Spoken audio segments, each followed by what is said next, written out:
គ្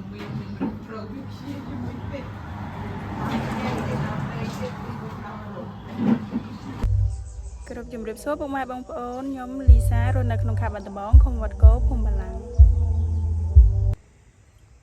ញ៉ាំធ្វើអីគេហ្នឹងណាញ៉ាំដែរមើលញ៉ាំដែរទៅកន្លែងហ្នឹងចេញញ៉ាំទៅអាណាគេញ៉ាំចេញញ៉ាំដែរមើលគេឲ្យញ៉ាំទៅគេទៅអង្គុយរឹងមើលហើយ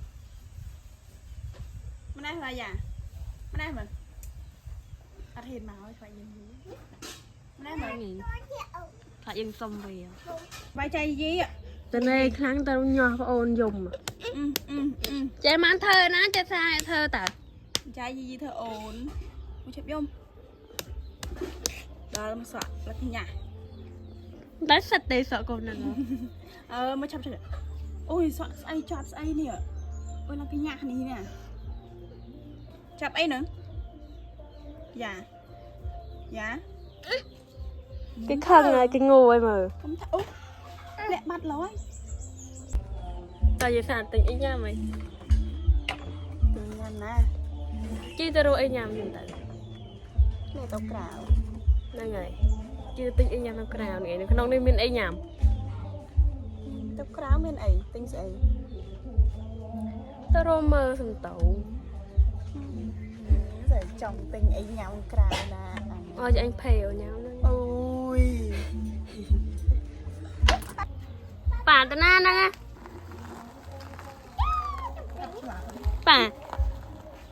bà áo bắt trái rồi tao na mà cái sao tránh ai tàu thì lối chơi cái sao cái ai thịt cái lối chơi chừng món thật lâu á chanh tê cái sọ chanh tê ở đây con tậu đài à bà nhầm cái sọ chanh tê ở đây con tậu đài gì ngày cái sọ lên chanh này chập tên lê là con nào đấy no cả nhặt chanh đâu no nó hoạt bán tàu cả nhặt chanh bán tàu mày liền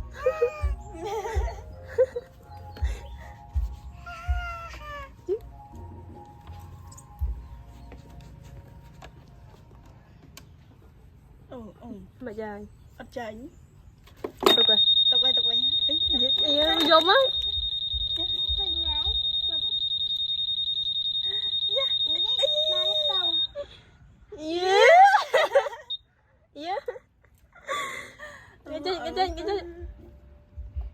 cái tranh tê vì bạn tàu tê lại con thật đài và cái sau lên chạy nhà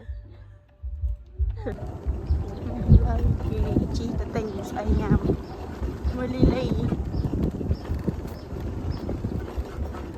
hơi tiền say vậy tiền say lì đang tiền ấy tạo đó tôm cần đái lên tạo đó tôm ăn hơi lo nhất ăn liền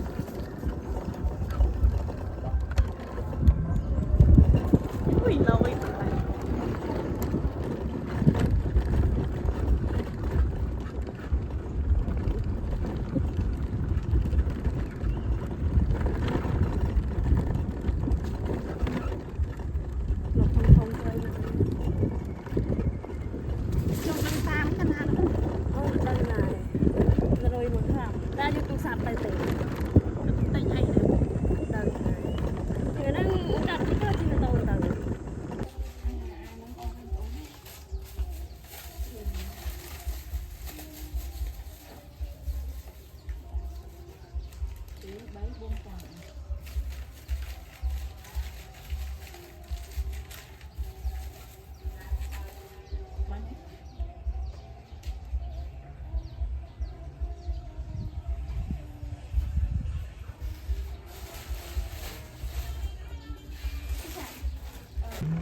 là tranh vì tình ấy mình hại lên cái dây bập lê dây gần nào tại đang nhìn nó tê ở thoáng cái tao tao còn đâu cái gì nó có tao nè chọc pịa chọc pịa này nên còn nó tê ăn nó tê sẽ đang chừng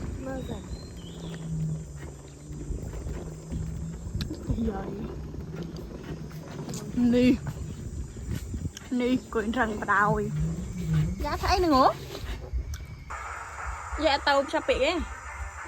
Tao thơm bao mày nhỉ. Ban đây này thằng ai vậy? Để làm thật cái tàu cào hơn chia. Mấy chẳng. Cho men thì bật hiền ấy chứ. Cho ông tôi nhận nấu rồi. Ông tôi nhận nấu rồi. Thôi thì là cái tôi ra. Này tên dây mình cái pin gì. Đang bé lì. Đang đuổi đây. Giờ vô tập bộ bài. Đấy mình tập bộ. Tập bộ cái miếng ta.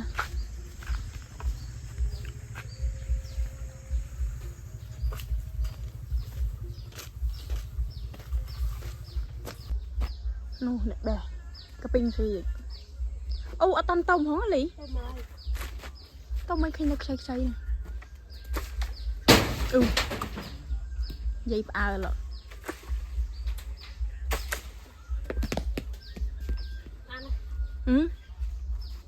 Ba riêng cho ăn thịt mà. Đừng ăn lạp đây.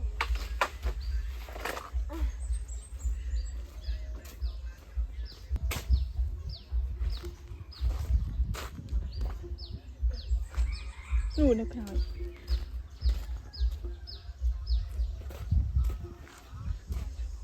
Để nghe muốn chu hùi. Ui.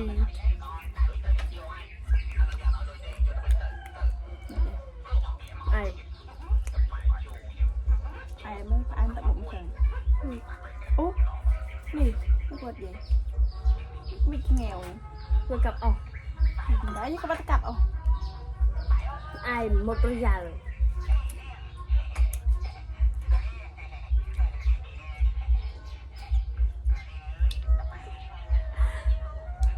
ai em quay cả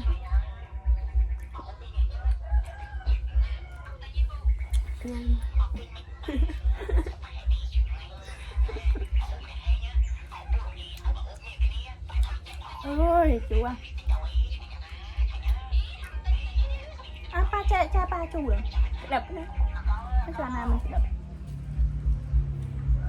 đang kêu anh đi thiểu nhưng chủ đề nhưng lại đất khoảng rộng này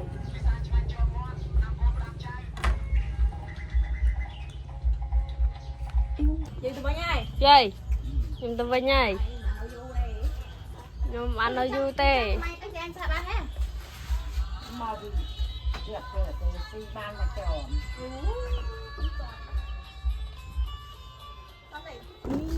chị tập tên bây giờ ăn ảo con mình sẽ kể sai rồi đây ta đang qua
Cả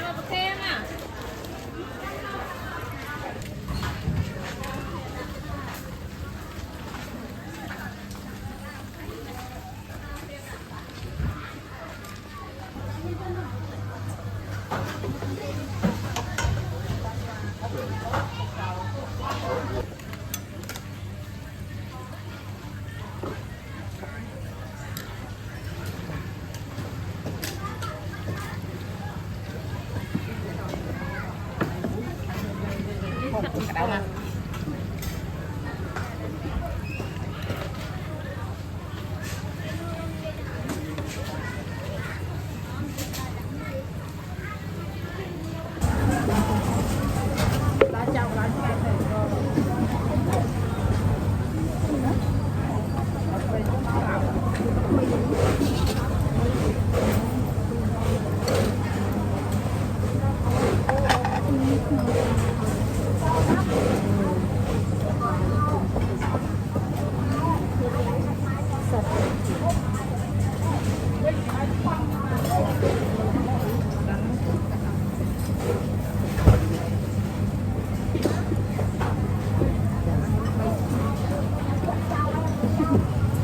tidak cắt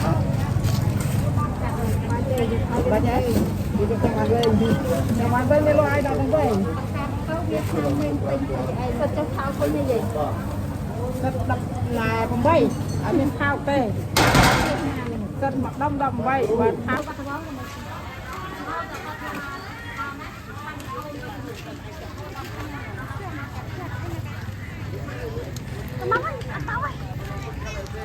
Tới hè tao tắm y ơi.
Mình đã trao tay chị cái thực tế hết.